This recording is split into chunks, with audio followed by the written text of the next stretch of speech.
and now joined by Pat Smith, three-man front, joined us on the show. And Pat, thank you very much for your time. What was your reaction when you saw that, well, college athletes have a good chance here, perhaps in the future, of being able to bet on pro sports? I think it's great. First off, it's always great to be with you guys. It's a situation now where basically the NCAA doesn't have much of a teeth anymore, no investigative arm, things of that nature.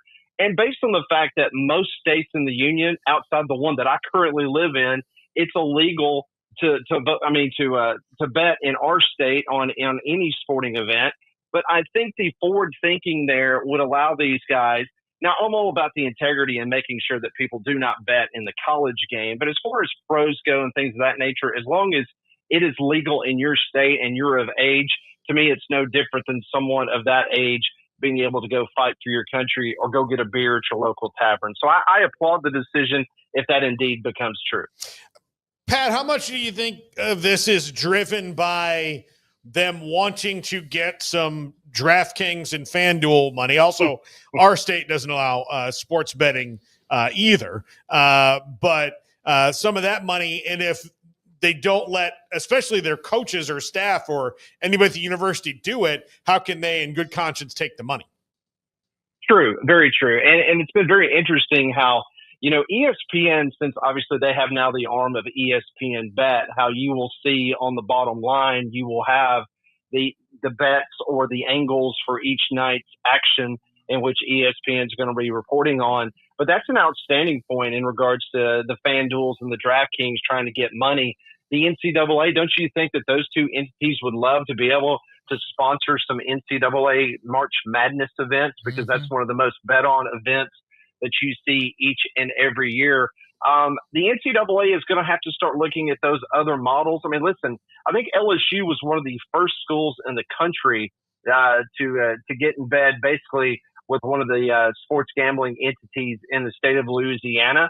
I think others see it as another revenue stream because at the end of the day, guys, I think we all can admit every athletic department in the country is now looking at ways that they can somehow have another stream of revenue to help pay for that $20.5 million for their student athletes. That's where the answer always lies in college athletics, isn't it, Pat? No matter what it is, just say it's about the money. And 99% of the time, I think it's probably about the money, no matter what we're talking about.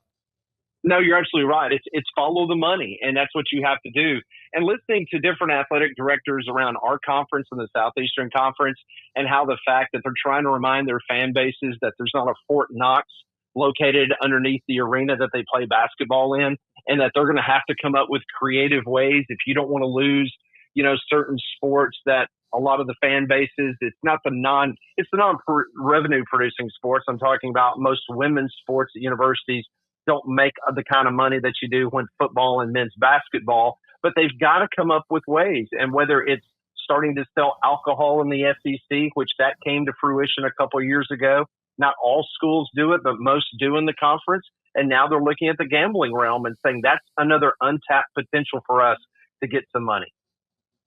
Pat Smith with us, 365 Sports. It's interesting because Vegas was, remember, verboten.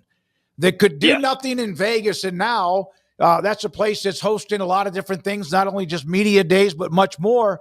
You almost wish, could you always have a crystal ball where you could find out what is now nothing, or you can't do something that you can in 2 or 3 years and put money into it and make money off of it, right?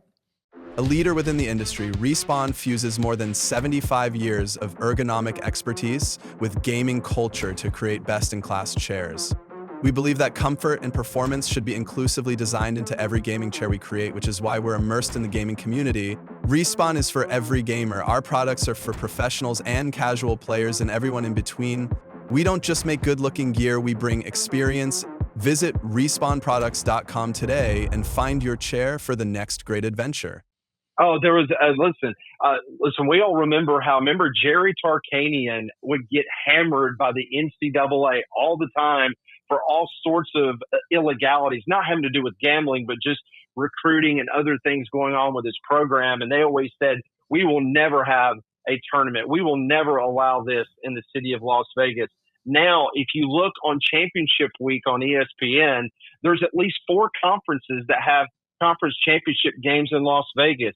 The NFL is there. You got the WNBA there. Baseball will be there in a couple of years. It goes on and on. So, I'm like you. If I could be someone that could look ahead for the next couple of years and be able to kind of maximize the efforts from a financial point of view to kind of get a look-see into what the NCAA is thinking, that would be wonderful. But at the end of the day, just like you said, it is about the money, and they need these revenue streams. And I think all bets are off in regards to what they potentially could take to help fill their coffers.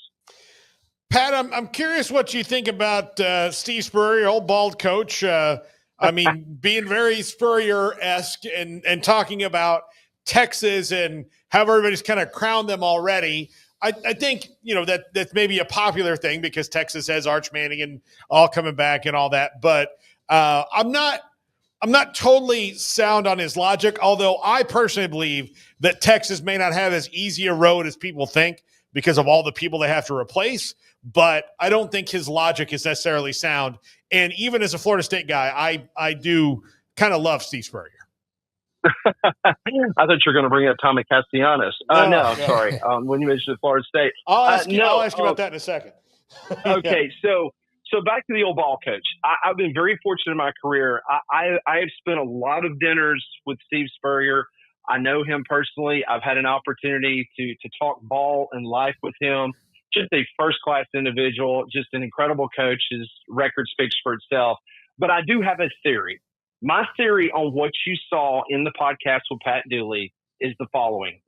Who was the biggest rival to the SEC's realm of Florida taking over and winning every single year in the 90s? It was Tennessee. Well, who was the thorn in Tennessee's side at times? Not all the time, but sometimes. It was Peyton Manning, the uncle of Arch Manning. So I got a feeling that Coach Spurrier, he does things for a reason and he says things for a purpose. And I seem to think that there's a little bit of rivalry there with that Manning family. And it was just the old ball coach kind of saying, you know what?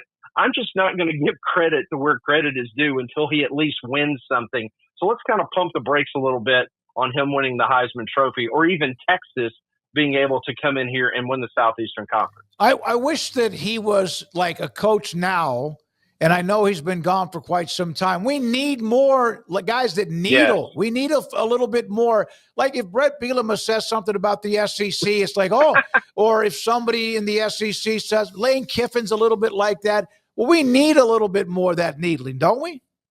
Yes, and let me tell you something. You guys do what I do every single day. As a sports talk host in Birmingham, Alabama, and across the Southeastern Conference footprint, when I saw today that Brett Bielema opened his mouth and took a shot at Kirby Smart and the University of Georgia, we were all about it. Brett Bielema has become our best friend in the offseason, whether he's attacking Shane Beamer, whether he's throwing shade at the SEC for only playing 8 conference games. I love it. I praise you. Thank you for making talking season and make us one day closer to kickoff of the season. I love it. I love people being honest. This is what this sport is missing. So many people, they're so generic. They're so germane because, let's be honest, all these coaches have the same agents. Jimmy Sexton, represents 95% of these guys. And so, they're on the golf tour with these guys in the off season and they hang out. There's no animosity because if so, it was just like when Jimbo Fisher and Nick Saban, that was the thing that got us when those had the little dust up a couple of years ago. Jimmy Sexton represents both of them. And it basically took Jimmy Sexton to call timeout on both of them and say, hey, kids, y'all need to play right, okay? Because this is hurting business. Like, we don't need to have you guys going back and forth. It wasn't so much Greg Sankey saying, hey, y'all cool it. Y'all are coaches in my league. It was more Jimmy Sexton saying, hey, listen, don't screw up my honey hole here, okay? You guys get this stuff straightened out. We don't need y'all bitching and complaining in public. Y'all just play nice. And that's what got that little, rivalry ended. But I agree with you 100%, Smokey. These guys need to say what's on their mind. These guys, it's good for rivalries. It's good for college football. Thomas Castellanos is killing me, Pat. I like it and I hate it. And I do know this. If that game was in Tuscaloosa, there's no way he would have said it. There's no way he would have said it. But since it's in Tallahassee, he really only has to worry about the team and not the fans. Well, it's interesting because, like, when we read the full statement, And we're like going, he really didn't say that, right? Like that's a misquote. There's no way that he said that.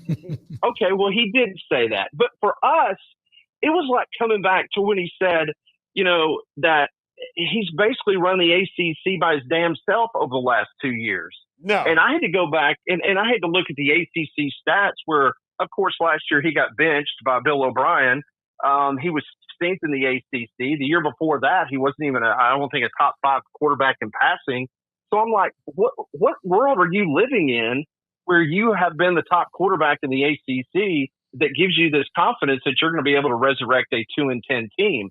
And it also goes without saying that it makes Alabama fans laugh because their new offensive coordinator at Florida State is somebody that we know extremely well in the state of Alabama. It's Mr. Gus Malzahn, who was the head coach at Auburn. So there's not a lot of fear in the Alabama fans right now that Gus Malzahn is going to be able to recreate the likes of Nick Marshall, what he did back in 2014, and get to the national championship game. Pat, what was the reaction to Diego Pavia and what he said about the Big Ten and like propping up, not that they needed the SEC, but kind of hiding behind, and yes, he was a great story last year, but kind of hiding behind what are the 5 or 6 or 7 schools that really do all of the work for the SEC? Well, you know what? I mean, he was right in regards to his language in regards to hitting, certain teams in the Big Ten not living up to what they need to be as a conference. But I will call BS on one thing. I mean, I feel like that I talked to a good many people in this conference, and that $4 million number that he gave in regards to somebody offered him in the Southeastern Conference to come play quarterback. Listen, he's 3-0 against Hugh Freeze at Auburn. That's kind of the joke that would have been the only team that potentially would have tried to pay him anything above market value just because Hugh Freeze needs wins and he doesn't want to lose to him again this year in Nashville. But there's no way that somebody in this conference was going to pay Diego Pavia $4 million. That was just him and his PR firm basically kind of spouting that out to try to, I guess, raise his market share for NIL in Nashville. But you know what? His comments, just like Castellanos and all these other guys, I personally love it. Mm-hmm. It's great radio. It's good fodder for fans. I like the fact that we're just trying to get away from just the generic, the canned answers, one game at a time BS that we hear a lot of times from coaches and players. So I like it when these guys kind of step out of their comfort zone and give us the soundbite. If you don't mind, one more question. When you look at the midsection, the SEC has a upper tier like every conference, and maybe theirs might be deeper. Who knows? And then there's a midsection. And then there's also still those who are kind of falling behind. Now, that doesn't mean they can't make a run. Who, in your opinion, if you consider them a midsection of the SEC, can play for an SEC title in December? I will give you the team that I just mentioned, and that's the Auburn Tigers. And if you look at their schedule, and I know they're coming to Waco in that first week of the season, and I'm sure I'll talk to you guys. You guys will be on my show, and we'll preview that game. That's huge for Hugh Freeze. That could be a huge stepping stone on what that team potentially could be this year. They've got Alabama and Georgia both at home this year. Jordan-Hare that place must have been like built on an Indian burial ground because a lot of weird things have happened there in the history between Georgia and Auburn and Alabama and Auburn in the Iron Bowl. So those two games are going to be very difficult for Georgia and Alabama to win. If they can make it through the other part of their schedule, yeah, they got to go to Oklahoma. They got Texas A&M. They got to go to Baylor.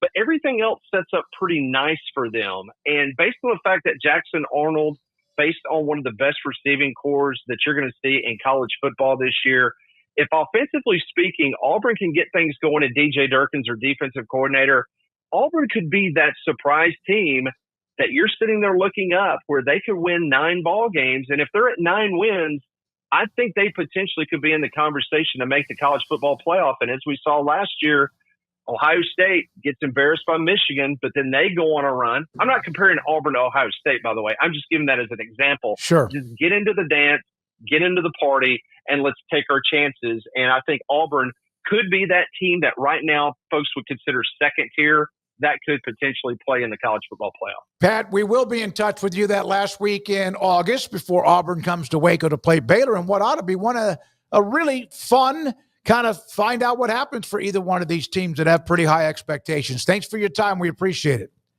Always, guys. Thank Have you. a great summer. Pat Smith, co-host of Three Man Front.